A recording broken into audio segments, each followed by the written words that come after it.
Good morning. You're very welcome. We're going to make a start now.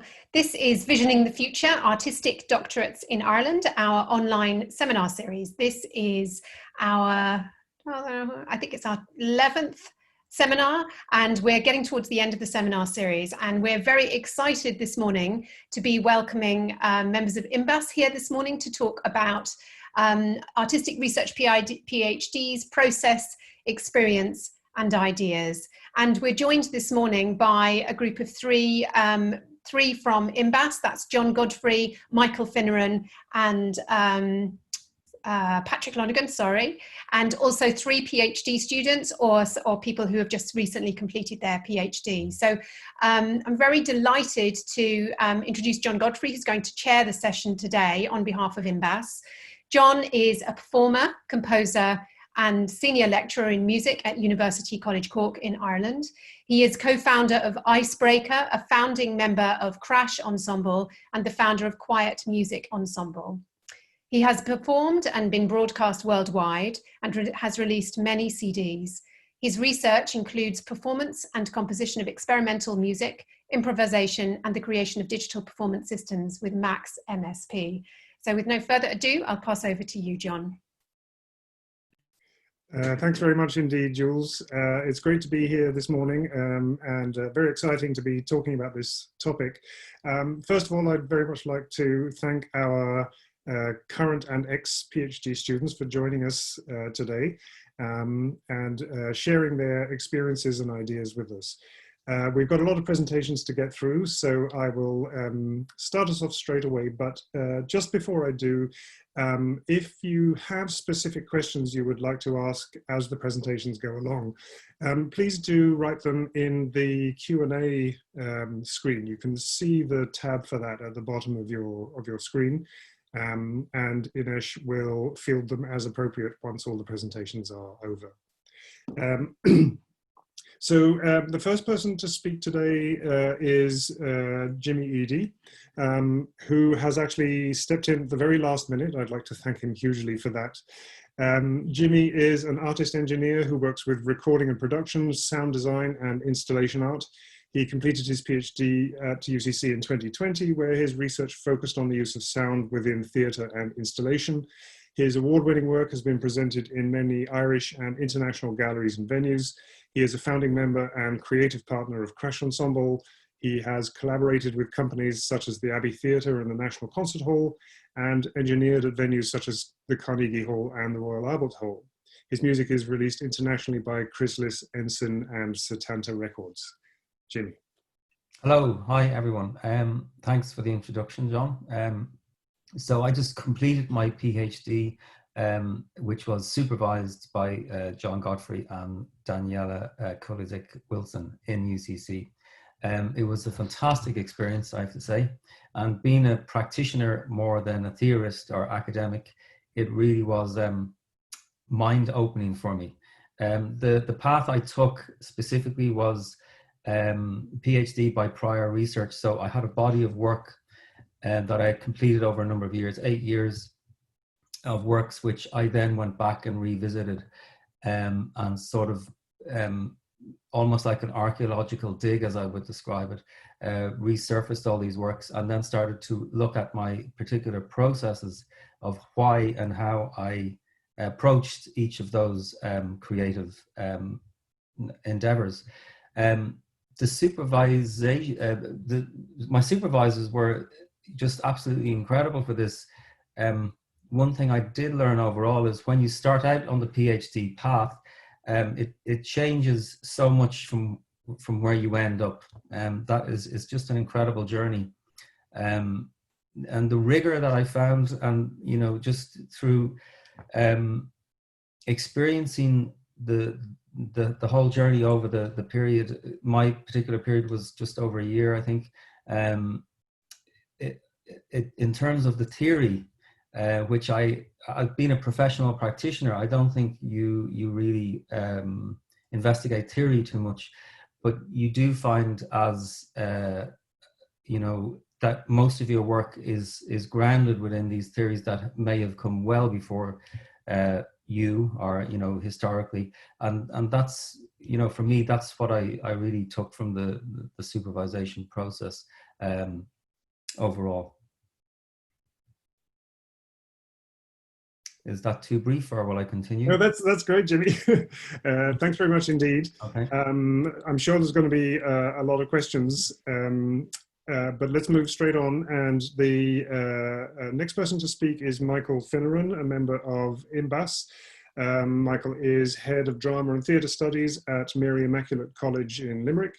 His research is the area of applied drama and theatre, and he is co-author of Critical Themes in Drama, Social, Cultural and Political Analysis, currently in press with Routledge.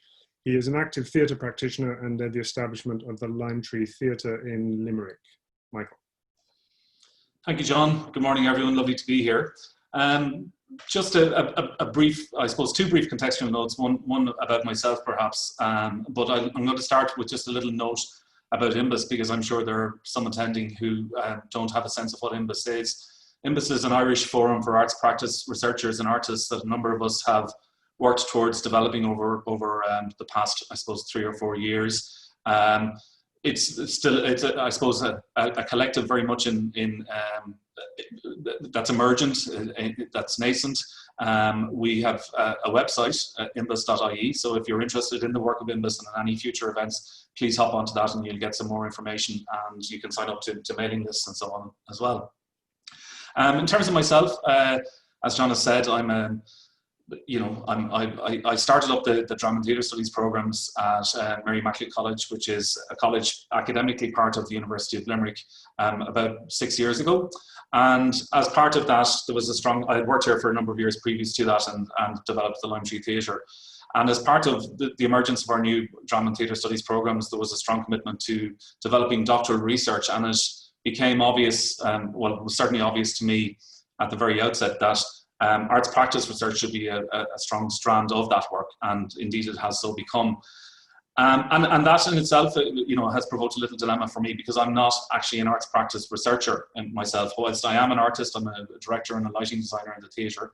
My research is in a more traditional mode. I write about applied drama and theatre, which is how we, I suppose, use dramatic and theatrical form in ways beyond traditional performance spaces.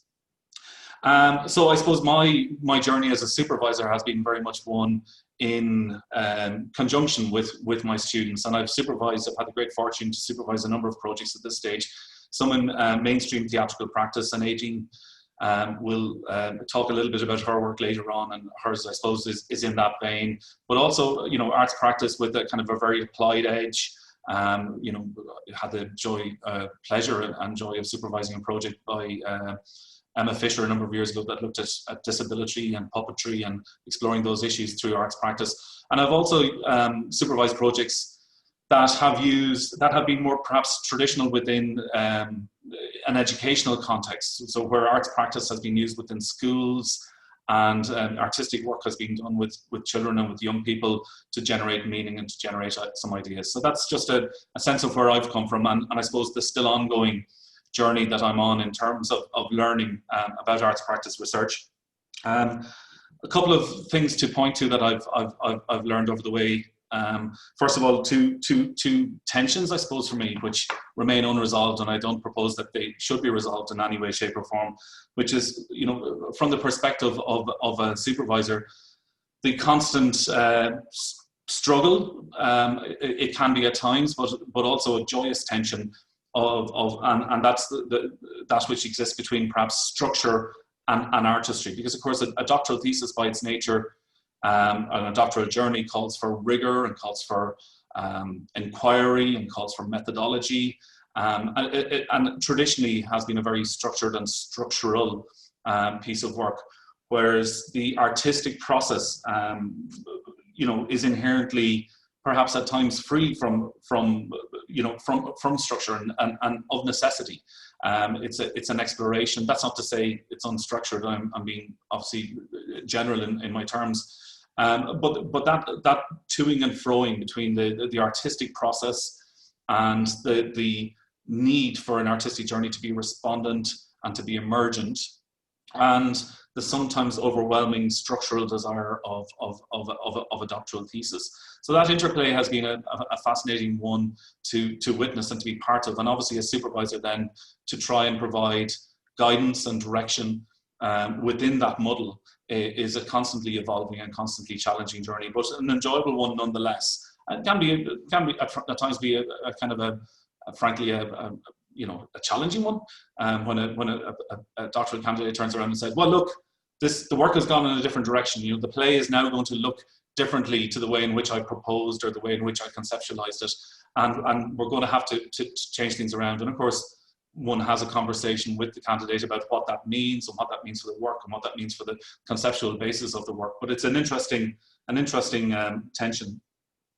The other tension I encountered unexpectedly in some respects was that of being supervisor and collaborator. Sometimes, well, in my case, with the two projects I've just mentioned, ADEANS and IMBAS, simultaneously, because for both of their theatre works that they produced, I was also their lighting designer. So I was, you know, on the one hand, I had some responsibility for obviously offering overview and offering pearls of wisdom with regard to the kind of the conceptual and you know, argumentative development of the work. And at the other hand, I was very much you know, in the trenches with them, trying to figure out how the work looked and felt, and trying to develop ideas of meaning and you know, contributing to the aesthetic development of the piece. So that has been another really interesting tension for me, and one that remains unresolved. I'm trying to write a little bit about that at the moment, but both being within the work and outside of the work simultaneously is a quite an interesting place to be, and quite atraditional in some respects, if one is to think about the traditional role of a doctoral supervisor. So they're just two things to flag up at the beginning of this conversation. I'm sure colleagues will have many more things to think about. A couple of other things to mention, which you know, again maybe touched upon later in the seminar. You know, the workload inherent in any kind of arts practice PhD for the candidate.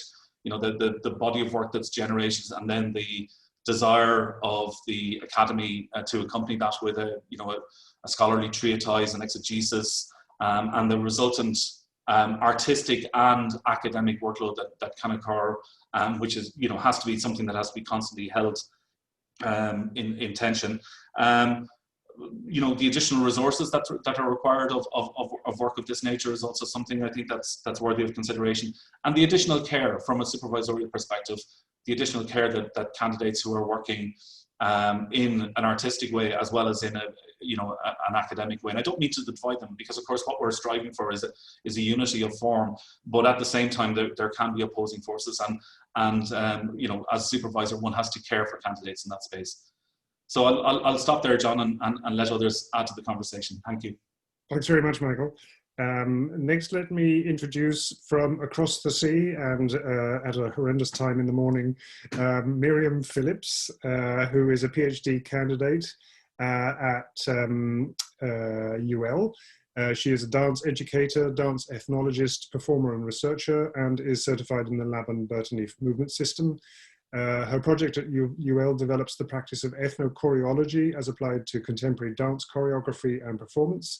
Miriam has served on the dance faculties of the University of Maryland, Wesleyan University, California Institute of the Arts, Mills College. She has published and performed internationally and has been the recipient of several international research grants for dance study in India, Spain, the Middle East, and West Africa. Miriam.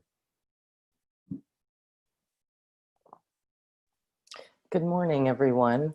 And thank you so much for inviting me to be a part of this wonderful series. I've been trying to wake up early to attend live, but I'm very grateful that it's also recorded. So I'm heading into my third year with a big detour, so to speak, because of the pandemic. But before I mention that, because it's a big part of what I'm experiencing right now and its impact on my project. So as you heard, my project is a marriage between ethnochoreology and contemporary dance. And I think a lot of the arts practice doctoral projects are inherently interdisciplinary. And so I think it's a wonderful opportunity if one can have two supervisors. That's very helpful. And I'm grateful that I'm supervised by Dr. Jenny Roach, a choreographer, and Dr. Colin Quigley, a ethnochoreologist, ethnomusicologist, and both of them are practitioner scholars. And I think to be able to have those two perspectives has been super, super helpful. So, you know, their understanding of the lineages of both paths that I'm trying to bring together is really important. As far as the role of supervision, I'm, having been a professor myself, I'm very happy to be back in school, receiving supervision that I often give, you know, that's about guidance, being a mirror to what I'm trying to express and articulate, that often comes out as it's kind of coming down the pipeline, a little bit messy. So supervision helping to frame and mirror, and helping me as the researcher to understand that has been really helpful. I think also being able to have someone not only read one's writing, but also be able to see the work as it's happening in the creative process and give feedback is very, very valuable. Picking up on what Jimmy said about projects shifting. So I did not intend initially to, my project is, the outcome at the end is more pedagogically based. And initially when I proposed it, I was not going to be the choreographer performer.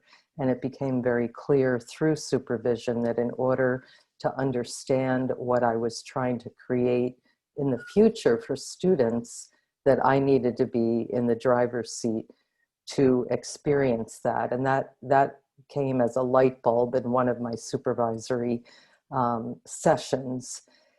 As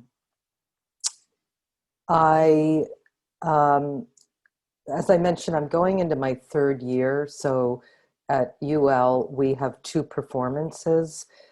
And the first one was supposed to happen in April.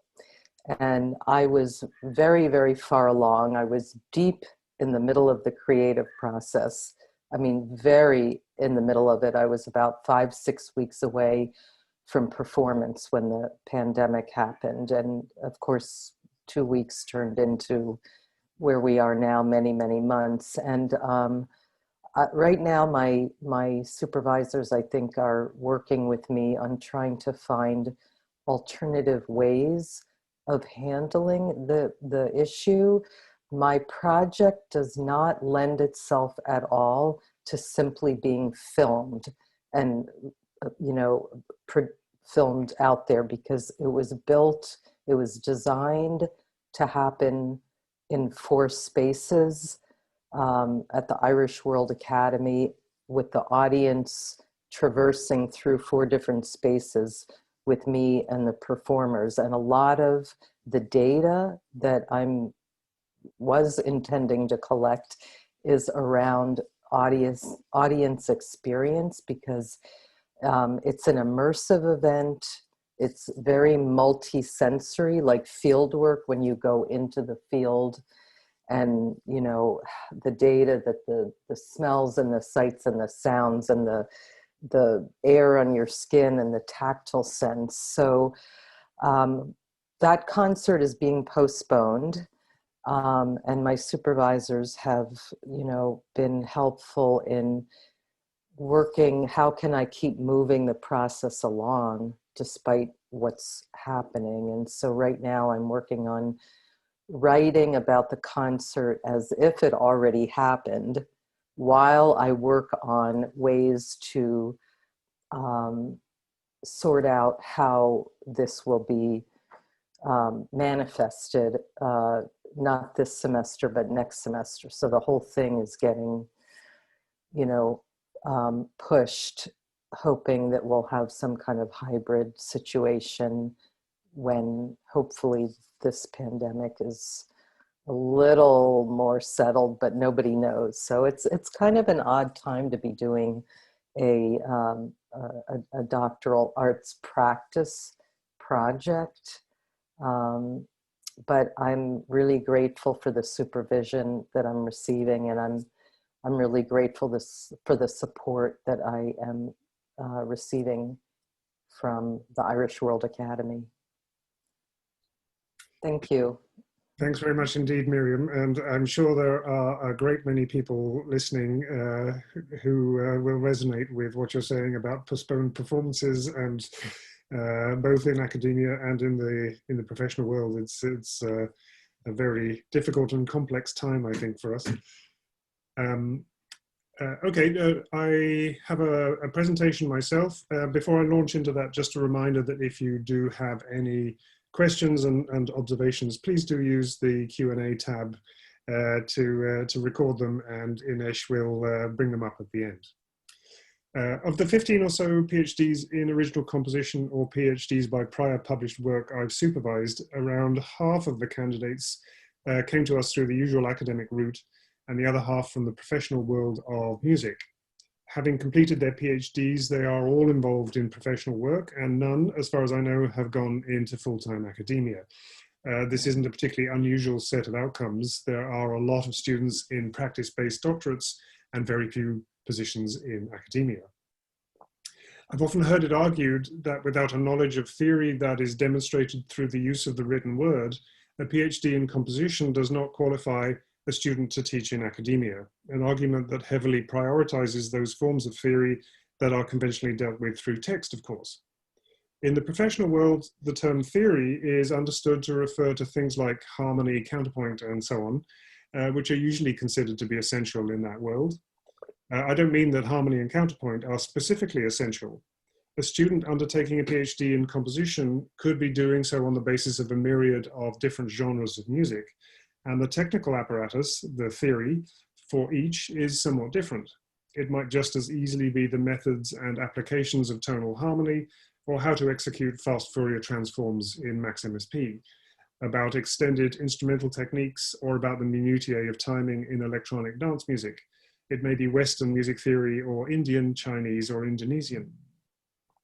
Our genre-confused world reaps the benefit of freewheeling across theories.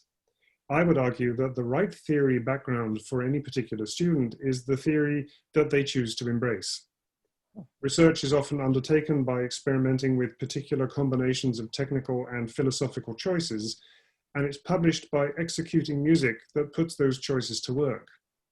For me, this work expresses its theoretical research very eloquently through music without the need for words, but I admit that I'm something of an outlier in this respect. I have another point I'd like to bring up. In the professional world, there seems to be a fairly neat divide between those that consider music making a job to be done and those that consider it a field to explore. The former consider failure something to be abhorred, the latter address it as an opportunity to learn. There is no doubt that failure is an essential learning experience, and all artists fail many times. But in the professional world, people expect artists to keep their failures to themselves and only release the successes. Perhaps one of the most resonant distinctions between a PhD in practice and the professional world is that failure as a result of experimentation is considered valuable in the former. Students who enter a PhD from the latter often find that to be an exceptionally difficult element of the research process. A way of thinking about this is that I feel that what needs to be embraced is essentially research about creativity itself, not just its final products. This is fundamentally different from, but not incompatible with, the work we undertake in the non-academic world. I'll pass on now to Aideen Wild. Aideen is an actor, writer, and PhD candidate at Mary Immaculate College. Her practice research culminated with the creation of a new play, Here Shall We Rest, which seeks to reflect on and disrupt existing representations of Jewish experience in Ireland. She is a member of multidisciplinary theatre ensemble Broken Crow, current theatre artists in residence at the Everyman Cork. Other writing includes the musical play Levin and Levin and the award-winning tennis comedy Love All. Her next play, Found, tells the story of her reverse genealogy with Newfoundland, inspired by her father Donal Wilde's work there for the 1980s Radhark TV documentary series. Aideen. Morning. Good morning, everybody. Thank you for having me this morning. I'm speaking to you from the Hunger Games, which is also known as the last 72 hours or so before I submit my thesis. And so you might forgive me for that, or for the next few minutes, because I'm speaking to you from a place where I suppose my head has never been so full and so empty in equal measure. So some of the thoughts that I wanted to bring this morning are more questions really in reflecting on the very, very early part of my own research journey. Dr. Michael Finucan is my supervisor. And, you know, it was amazing to be given this opportunity to undertake a practice research process 5 years ago. And I'm very grateful for that. And it has been an enormous life chapter, personally and professionally. And so the thing that really sticks out for me today is this something that Mike talked about as well, which is the kind of head-heart dichotomy that is always at work in practice research. And it's a blessing and a curse, because you have such keen instincts for both paths, I think, or certainly that was my experience. But these are not always comfortable bedfellows, and there's always a fight between the two for attention. I suppose the impact of realizing that for me was that when it came to reflecting critically on the practice I had undertaken, I found that very, very difficult.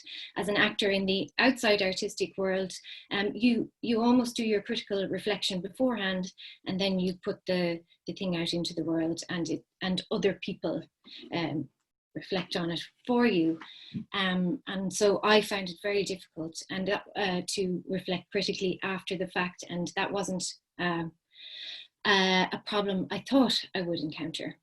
And so I suppose that kind of got me onto thinking about, you know, questions in relation to that, like, does the artist know how to be a student when they undertake this process? Are they equipped with enough practical resources or to start this journey? And from that, I thought about a question like, can the artist adhere to the boundaries of a healthy relationship with their supervisor? So as artists, we're trained and we're hardwired to react, to look for attention. And, you know, when we don't get this, it can be sort of, for valid reasons, not for any reason in particular, but when we don't get that, it can be very disconcerting to the artist who is programmed to think about their work in a different way. And so after thinking about those two questions, I thought, well, what might be some ways that we could circumvent this a little bit. I found it very, I didn't have enough places to talk about my work. And that became particularly difficult, I suppose, when we went into lockdown and we were even further isolated from each other. And I think that maybe departments or institutions can think about ways where there are informal opportunities for students to come together to talk about their work, and that are interdisciplinary and interdepartmental as well. We used to do it, kind of a couple of us, and we called it the dissemination station, where we would prop up the coffee stand and talk. But really, I think it needs to be slightly more formal than that. But that isn't having to present a paper and put further work into, you know, something very formal. So that was one thing that I think I would have greatly benefited from. And the other thing is just, Mike talked a little bit about additional care, and also like your supervisor being part of your practice process as well, or your artistic process as well. And I think that you know, the question about is it fair or right that your supervisor might be the only person you encounter on a given week who you can talk to about the inherent problems that you're experiencing on this journey as a person? Is it right that they should have to bear the brunt of your emotional journey as well at times? And so I think that maybe part of thinking about facilitating practice research processes also considers in what ways people can be encouraged or channeled to look after their mental health in on that journey. So those are my thoughts. I'm going to return to the arena now and await certain death. Thank you, Aideen. There's a lot of really interesting observations and ideas there. Again, I'm sure that what you're saying will resonate with a lot of people going through the process, especially in what did you call it? The Hunger Games. Our final presentation is to be given by Patrick Lonergan, who is a professor of drama and theatre studies at NUI Galway and a member of the Royal Irish Academy. He has published many books on Irish theatre, the most recent of which is Irish Theatre and Drama since 1950, which was published by Bloomsbury Methuen Drama in 2019. Patrick. Okay, hi everybody. So yeah, lots of great points already made. What I think I'm going to do is offer some generalizations about supervision, especially in theatre studies, that I hope might be useful. But you're going to hear the overlaps with the Hunger Games and much more besides, I think. The first thing I'd say is, you know, the artistic process is similar to the process that is used by conventional researchers. You know, we all follow hunches. We do our research, we try to communicate to our readers and our audiences. But the first generalization I would offer is that I think supervision of a practice-based PhD means being more alert to the differences than the similarities. And that's true across disciplines, but it's also true really within disciplines. So when I think about theatre PhDs that we have supervised in our department in Galway, they're very varied in terms of subject matter and also methodology. And this has an impact on the comments that we just heard about the risk of isolation and support. So, you know, if you're doing a PhD project that is in directing or devising or applied theatre, there's a pretty good chance that that is likely to be collaborative. It won't always be, but there's a good chance that it will be. And what that means is that the researcher should have a kind of built-in sounding board, maybe even a support network of some sort. So those kinds of projects, the risk of isolation is maybe a bit less. In contrast then, a playwriting project can potentially be very isolating. It's a lot more similar to the model of the conventional PhD researcher in the humanities who kind of sits in a room writing away. Now, of course, you know, playwrights do workshops and they do rehearsals and so on, but that risk of isolation needs to be borne in mind. And then we also get performance-based or acting-based projects, and I think these can fall somewhere between these two general extremes of, you know, always working with people and always working alone. So for me as a supervisor, and for any student who's starting a project, I think your first question is how you build a support network around the researcher. I think a second consideration is that some forms of artistic practice lend themselves very well to the PhD methodology, but others are maybe, you know, less directly suitable. If you're a director, you do your research, you synthesize your knowledge, and you probably spend a lot of your time communicating your thought processes to other people. If you're working in applied theatre, as Mike described earlier, you know, you spend a lot of time filling in grant application forms. You're probably well used to monitoring and evaluation. So again, talking about your work is something that you've probably received some professional training to do. But if you're a playwright, or if you're a deviser, or if you're a performer, then you might be inclined to want to create your work more intuitively. So the moments for reflection and the communication of your process, they might happen in a less formal, less structured way. And if they're not formalized and they're not structured, they can be quite difficult for people to actually to do. And so again, as a supervisor, I think one of the key things we have to do is to structure in, working with the student, of course, structure in those moments for reflection and communication and collaboration. I think in Ireland, we remain very committed to the idea that the work of art should be mysterious in some way. And, you know, I don't disagree with that. But when it comes to PhDs in artistic research, I'm often reminded of a line from a song in the musical Hamilton, which is that no one really knows how the sausage gets made. We just assume that it happens. And I think what the practice-based PhD does is it puts people in the room where it happens, you know, where the sausage gets made, where the art happens, where the process happened. And I think that can be quite difficult for people.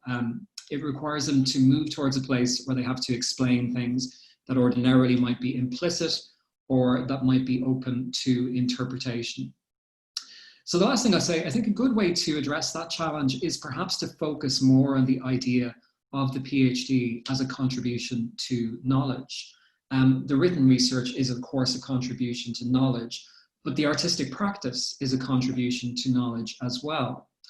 And at a time when the arts are constantly being instrumentalized, it strikes me as interesting that we don't make this case more often, that one of the ways in which art is important is that it contributes to our knowledge of the world, and measurably so. So to finish, I mean, a lot of what I'm saying here is very general rather than specific, and there are loads of examples of people doing things very differently. But I think as a useful starting point for supervising any practice-based PhD or starting one as a researcher is to focus on structuring in opportunities for collaboration and communication. Thank you. Thank you very much indeed, Patrick. So that was the last of our 6 presentations, and I'd just like to thank the presenters, Jimmy Eadie, Michael Finucan, Miriam Phillips, Aideen Wild, and Patrick Lonergan. What we'll do now is pass on for questions and a more general discussion. So I will hand over to Inish. Thank you very much, John, and thank you very much, everyone. For those of you attending, please write your question on the Q&A and I will be addressing them shortly. While we wait for questions to come in, I actually have a point that I would like to raise with the panel. So Michael Finucan, you spoke about one of the tensions being in between being a supervisor and a collaborator and having that responsibility for offering supervision, but also being within the work, inside the work. And I was wondering if that is a strategy that is common in the theater field, or if you could tell us more about that, or if some others of you in the panel have also experienced that tension. Thanks, Inish. I suppose it comes down to the correct distinction that Patrick drew, certainly within theatre studies, between different disciplines and different disciplinary approaches, subdisciplinary approaches to the work. Theatre, when it's made and put into a space, tends to be ensemble oriented and driven. So very often, if you are, I'll draw upon Aideen's example, if you're an actor, writer and director, as she was for her piece, you still need others around you with whom to collaborate. So again, Aideen, we had a team of undergraduates, theatre studies students who did a lot of the crew work. But I know some members of Broken Crow contributed to Aideen's work as well. And I suppose it was very obvious. It's driven by necessity sometimes as well. There isn't a huge budget going to making these shows, to making, particularly for doctoral candidates. So I suppose I felt it was a contribution that I could make, and it was one that she welcomed. I think perhaps even invited at the time. Feel free to contradict me, Aideen. But is it common? I'm not so sure. I don't think it is hugely common. And that's, as I mentioned in my earlier contribution, I'm writing a book chapter about it at the moment to reflect upon that and perhaps open up a discursive space for others to share. Maybe I'm doing it all wrong. I'm completely open to that as well. But, and you know, and obviously within my reflections on this, I'm kind of considering the ethics of both being within the work and being outside of the work and having responsibilities for the completion of the work and also contributing to the work. But I'd love to hear of others who are doing, perhaps some of our attendees or other panelists may have some thoughts on that matter as well. Would anyone like to add anything? Patrick? Yeah, just to say, I mean, to maybe follow up on some of that, we talk a lot in Galway, as I'm sure many people do, about the model of the ensemble as something that kind of structures our ethos for teaching, for research, for the kinds of projects that we do. And I think bringing that to bear on the way in which a practice-based PhD works is really important, so that the incoming practice-based PhD researchers should see that, you know, they're joining a community of artists and scholars, and that there will be times when we'll all work together, you know, depending on the nature of the project. So the kind of stuff Mike describes, I think, is really, it's great and would strike me as being very appropriate, actually. Thank you. It also struck me from all your presentations that there seems to be a need or a will of having spaces to talk about the work, or having networks, or also the supervisors supporting that happening. Aidan, Patrick, you both spoke about it. So I guess my question is, in what ways could supervisors or institutions or even students put in place support structures to address that sense of community and isolation? John? Yeah, I mean, the question of isolation is, I think, a really, really essential one. And it doesn't just apply to practice-based doctoral researchers. Like, you know, people writing theses are just as isolated.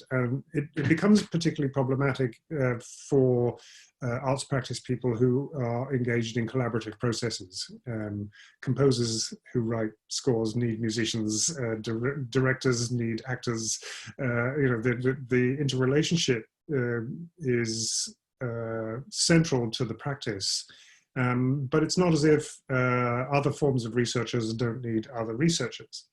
But I think the point that I wanted to bring up most was related to the point I made in my presentation, which was to do with the necessity for there to be a broad accessibility to theory of any kind at all. And for a student to be able to be exposed to those theories, to be able to synthesize their own cross-pollinated theory that's going to apply to their work. This shouldn't isolate creative practice and academic study. I mean, the theories of both apply to each other and can be used. So at UCC, one thing we do that I think is very valuable is we run a research seminar series which includes two elements, or three elements that are relevant. One is, of course, the visiting researchers. Then there is what we call PhD slams, where PhD students present their work, and there's an opportunity for everybody to hear about everybody else's work and discuss it. And thirdly, there are postgraduate meetings, where in a more informal sense, people can present their work, discuss it, share ideas across disciplines. And we mix students of every kind in those, so that the practice-based researchers are hearing from musicological ones and vice versa, and so on.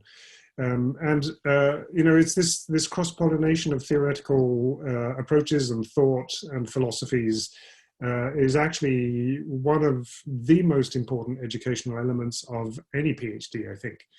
And of course, there's a necessity for focus, but there's also a necessity for breadth. Thank you. Jules? Hello there. We've got a shy audience today, so I'll jump in there with another question, but please do ask. Oh, we've got one question. Thank you. I just wanted to follow up actually on the question around COVID-19. Miriam, you spoke very compellingly about the impact of the pandemic on your research. And I know from my own students and from overseeing things as hard as scholarships being cut, or people just not being able to do the research that they wanted to do, whether that's archival or whether it's artistic kinds of research. So it's had such a comprehensive and wide-ranging effect on the arts and cultural industry in general. So Miriam, I was very curious, or any of the other panelists, I was very curious to find out where you are right now in terms of how to go forward. If I hate to say this, but if you aren't able to do the performance in the way that you had hoped, have you been asked to imagine other ways to address the work that you'd hoped to do? Sure, yes. Well, the most obvious would be what some of my other cohort members are doing, which is performing and having it live streamed. Performing to no audience, except a virtual audience. I'm still working on that one, quite frankly, Jules. One of my supervisors asked me, you know, like to keep coming back to my research questions, and are there other ways to get at the answers to those questions? The problem is, really, I was so deep into it. I was so far into it. So now that it's very, it would be almost more time consuming to do a whole about face. What I'm working on right now is trying to at least what I would call finish it as much as I can, not having access to dance studio space where I can jump around, well, roll around. I don't jump, roll around and things like that. And the design of it and some of the spoken word in it and some of the audio visual of it, I'm still working to finish that part, and the integration of interviews. What I'm thinking is, well, it is going to require another trip to Ireland, which was not planned. So there's a financial, burden aspect to this that's additional. I mean, international students always have that, but it's additional. What I'm thinking is that the first, I mentioned mine happens in 4 sites, that the first 3 sites could be filmed, and then the 4th site that ends in the theater could project the other 3 sites. That sense of traveling could be project that in the theater. Yes, I might just cut in there just Miriam, sorry to stop Sure. you there. It seems to me that what you're experiencing is actually, it's emblematic of what theatre in general is trying to address, like what happens to theatre now. Yes. And I wonder if, I mean, we may not have time for you to, or maybe answer briefly, but in terms of actually being, like documenting honestly what is happening to you and to your research, I think there's a lot of validity in that, in being very kind of authentic about the impact of being completely in this world and ready to go, and then the world utterly changes, because it's all such, because there are no models for what we do in this situation, and it's so challenging for us across the board. Yes. If it's okay, Miriam, I might pass back to yes, yeah. But it's a really compelling and challenging situation. Ines. Thank you, Jules. We've got a question from the audience following up on isolation, which is a common problem around PhD students in general. So the question is, I'm curious to hear from the student panelists about the role of community in their degrees, and whether they were able to find and sustain whether they're able to find sustaining relationships, mainly among other non-artistic postgraduates or creative undergraduate faculty or other people around you. Aidan? Yeah, so what's slightly different in my case is that I chose to work predominantly alone, save for a very few strategic collaborators, for the reason that I had come out of a professional experience where I felt that my creative voice was completely suppressed, and it was a very disappointing process and a very challenging personal realization. And so on that basis I chose to isolate myself a little bit, but around me there was a very, very small specially selected community of artists, collaborators and researchers and additional supports, and as Michael mentioned, a huge part of that was the student cohort who came forward to volunteer to work on the piece for me. And so that it was the right decision, and they were the right people. And I would just say that, you know, in research, as in the professional world, you know, choose those people wisely and for the right reasons. Thank you. Miriam? Isolation is a big factor. And I do, quite frankly, I love the idea that, John, you mentioned your university's doing of these regular forums. And I personally am not aware that we have that. I mean, I know there's a PhD, all the PhDs, traditional arts practice, does have a forum, but it tends to be a little bit more about people presenting to us rather than us presenting to each other. Now, we happen to have a research room, a very large research room at UL in the Irish World Academy, and quite frankly, even though it's supposed to be a quiet space, there's sometimes, you know, little pockets of conversations that happens in the corners, and I have found those extremely valuable. And the sense of, you know, being able to share our projects, knowledge, information. And of course, that only happens if you're there, and now we're not there. So, you know, doing some kind of regular forum for students to share their work, I would, or at least where they're at, you know, I would find very valuable. Thank you, Miriam. We've got another question from the audience, which is about how COVID has changed. John, would you like to?